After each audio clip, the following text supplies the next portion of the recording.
이번 시간에는 다소 무거운 느낌의 그림을 그리는 우리나라 작가들을 소개하고자 합니다. 그리고 이 작가들은 확실한 매니아층이 형성되어 있고 점점 많은 컬렉터들에게 관심을 갖고 있는 그런 작가들입니다. 바로 문아씨, 김희수, 그리고 강선빈 작가입니다. 문아씨 작가는 아트부산 2023에서 많은 컬렉터들에게 가장 돋보인 작품이라고 평가를 하였습니다. 실제로 작품을 만나신다면 몽환적인 느낌으로 빠져들게 하는 매력을 지니고 있습니다. 본명은 김대현으로 1980년생으로 홍익대학교 미술대학 동양학과를 전공하였습니다.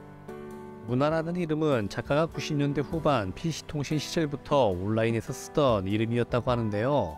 그러다 2006년에는 문아라는 필명으로 작은 수필집을 만들었고 자주 가던 일이라는 카페에서 판매를 했었다고 합니다. 그 이후로 카페에 갈 때마다 사장님이 문아씨라고 불러주는 것이 좋아해서 그 이후로 문아씨라는 이름을 쓰고 있다고 합니다. 문아는 애초에 불교 용어인 무아를 따왔지만 아무나라는 의미도 가질 수 있어 작가는 좋았다고 합니다. 그리고 첫 번째 그림책 제목이 아무도도 이와 같은 맥락에서 정했다고 하네요. 문아씨 작품을 보면 미셸 보렌만과 느낌이 매우 비슷한데요. 문아씨 작가가 좋아하는 작가로 알려져 있으며 개인적으로 넬란드의 코르넬리우스 애셔의 작품과도 많이 닮아 있습니다. 문아씨 시리즈는 2009년부터 오로지 검은 먹만 사용해서 그리는데요. 현재도 작품은 한지의 먹과 아크릴로 그림을 그리고 있습니다. 문아씨 시리즈를 그리는 세 가지 조건이 있습니다. 첫 번째, 내가 잘 이해하고 있는 감정을 그릴 것. 두 번째, 잘 그리고 있는 대상을 그릴 것. 세 번째, 한정된 시간과 공간에서 간단한 재료만으로 그릴 수 있는 형식일 것. 그런 조건을 생각을 하며 동양화 강의 시간에 낙선을 하다가 그리게 되었다고 하네요. 흑백을 사용해서 그리는 이유는 애초에는 검정색이 가장 간단하게 준비될 수 있는 미술 도구였기 때문에 사용했고, 물론 먹색을 거의 신성시하는 동양 미술을 전공한 영향도 있었지만 가장 큰 이유는 나의 타자, 앙과바, 빛과 어둠, 하나와 여럿 등 양면적이고 반어적인 소재를 표현하기에 가장 적합했기 때문이라고 말하고 있습니다. 작가의 세련된 작품의 가치를 미리 알아본 매스컴과 럭셔리 브랜드에서 콜라보됐었는데요. 2013년 이전부터 뉴욕타임스에 등록된 아티스트로서 정기적으로 일러스트를 그리고 있고요. 2015년에 메론 키친의 로모그래피라 사르디나 문아씨 에디션, 그리고 에르메스 등 여러 브랜드와의 협업을 통해 세상과 소통을 하고 있습니다. 작가는 현재 에브리데이 몬데이 갤러리 소속이며 가는 주문으로 구매가 힘드실 겁니다. 작품을 너무나 원하셔서 2차 시장의 높은 가격으로 구매를 결정하지 마시고 프라이머리 가격과 잘 비교하셔서 선택을 하셨으면 좋겠습니다. 현재 에브리데이 몬데이 갤러리에서 문아씨 판화를 판매 중입니다. 캔버스 기준 20호 정도 되는 사이즈로 가격은 50만원입니다. 그리고 문아씨 작품 가격은 현재 캔버스 기준 호당 18만원입니다. 다음 노멀 라이프 보통 인생을 그리는 작가 김희수 작가입니다. 김희수 작가는 1984년생으로 사진사이신 아버지의 영향을 받아 건국대학교 광고영상 디자인을 전공하고 사진 영상 분야에서 일을 했다고 하네요. 20대의 대부분을 스튜디오에서 보내면서 돌이켜보니 기술은 남아있는데 정작 내 작품이라는 생각이 드는 사진을 찾기가 쉽지 않았고 내성적인 성격이 직업의 특성과 부딪히는 경우가 종종 발생되었다고 합니다. 그렇게 작가는 30살의 나이에 전원미술 작가로 전향했는데요. 무엇을 그릴까 고민 속에 유명 작가들의 작품을 살펴보다 앙리 마테스의 작품이 쉽고 이뻐 보이는 것에 매료됐다고 작가는 말하고 있습니다. 김희수 작가는 포스트 박수근으로 불리고 있지만 그의 독립적인 작품 세계가 담겨져 있습니다. 그의 작품을 한마디로 표현하자면 노멀 라이프입니다. 그리고 첫 개인전 타이틀 역시 노멀 라이프였습니다. 작가의 작품은 말 그대로 일상 혹은 그 안에서의 삶을 망라한 그림입니다. 그리고 작가는 그림에 집중하기 시작했을 때부터 우리가 흔히 듣는 가요를 대중음악이라고 부르는 것처럼 그게 무슨 그림이든지 많은 사람들이 공감할 수 있게 쉬운 걸 선호했다고 하네요. 너무 심오하진 않지만 그렇다고 너무 가볍지도 않은 대중미술을 하고 싶다라는 막연한 목표가 있었고 그때 유레카라고 이렇게 머릿속에 그친 것이 바로 노멀 라이프였다고 합니다. 작가의 그림을 실물로 감상하시면 대담한 성과 색채가 거침이 없습니다. 경기도 양수리에서 홀로 작업을 하면서 같은 이미지를 수백 수천 번 반복 스케치한 후 그림을 완성하는데요. 처음에는 아크릴로 작업을 하는데 어떻게 할지 몰라서 또 칠하고 하다 보니까 두꺼워졌고 이게 그의 시그니처가 되었습니다. 일명 겹치기 기법으로 완성된 작품은 마치 목조가품처럼 단단해 보이지만 홀로 바람을 맞고 외로움을 견디며 그리워하며 스스로 위로하는 작가의 일상의 영혼이 낭만처럼 담겨져 있습니다. 그리고 작가의 그림은 항상 초상화로 그리는데요. 작가는 늘 잘 그리고 싶어서라고 합니다. 20대 사진을 하면서 사진에서 그림이라는 매체로 넘어오다 보니 자연스럽게 인물을 대상으로 그리기 시작했고, 그리다 보니 그림에서 가장 어려운 부분인 인물을 그렸다고 하네요. 그리고 무엇보다 인물을 가장 잘 그리고 싶기도 했고요. 작가의 작품은 크고 작은 변화들이 그림에서 계속 일어나고 있습니다. 평면적으로 표현했다가도 어느 날 입체적으로 바뀌기도 하고, 배경이 들어갔다가 빠지기도 하고, 그래도 인물화는 그의 하나의 시그니처가 되었습니다.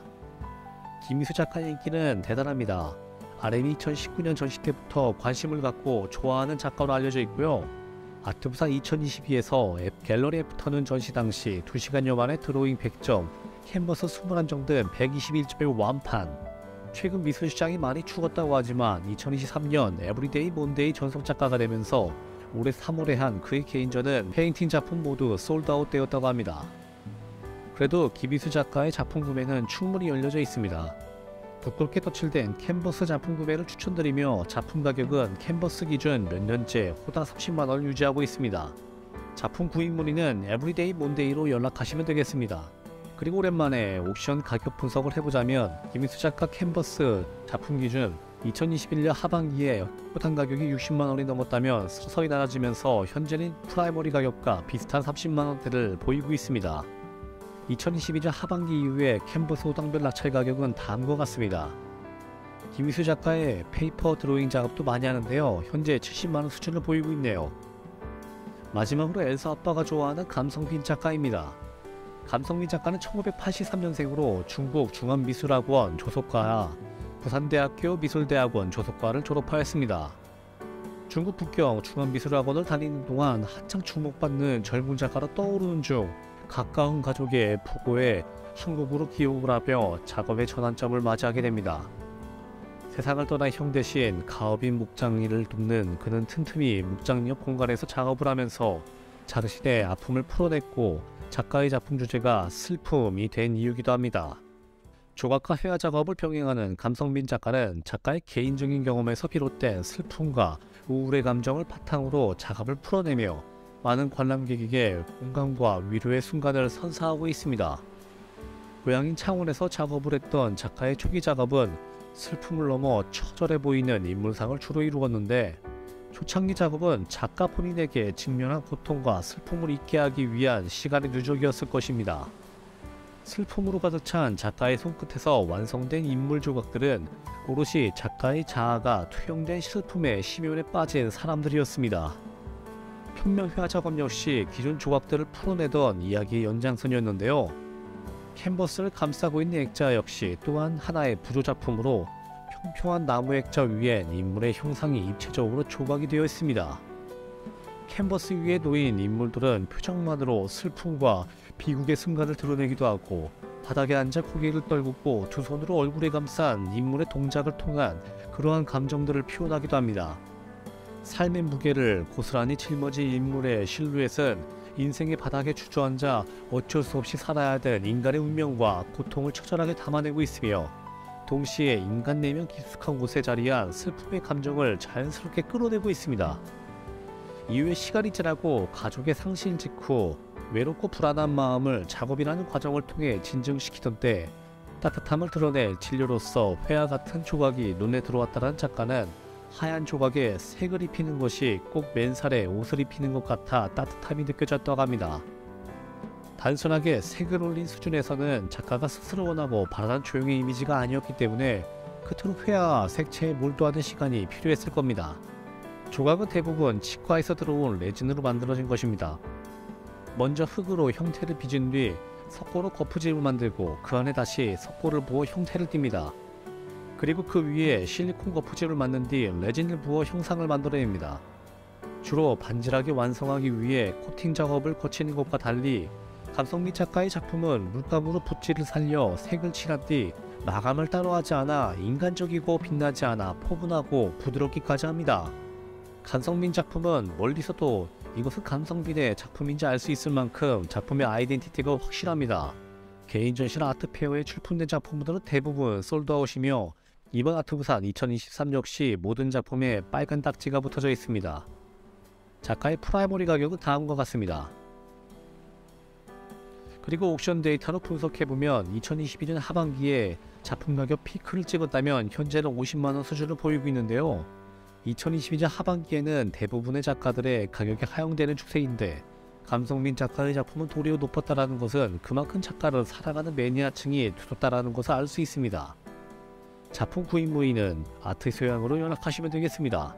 그리고 아트 소양 홈페이지에 접속하셔서 샵 메뉴에 감성민 작가를 찾으시다면 아래와 같이 구매가 가능한 작품도 있으니 참고하시면 좋겠습니다.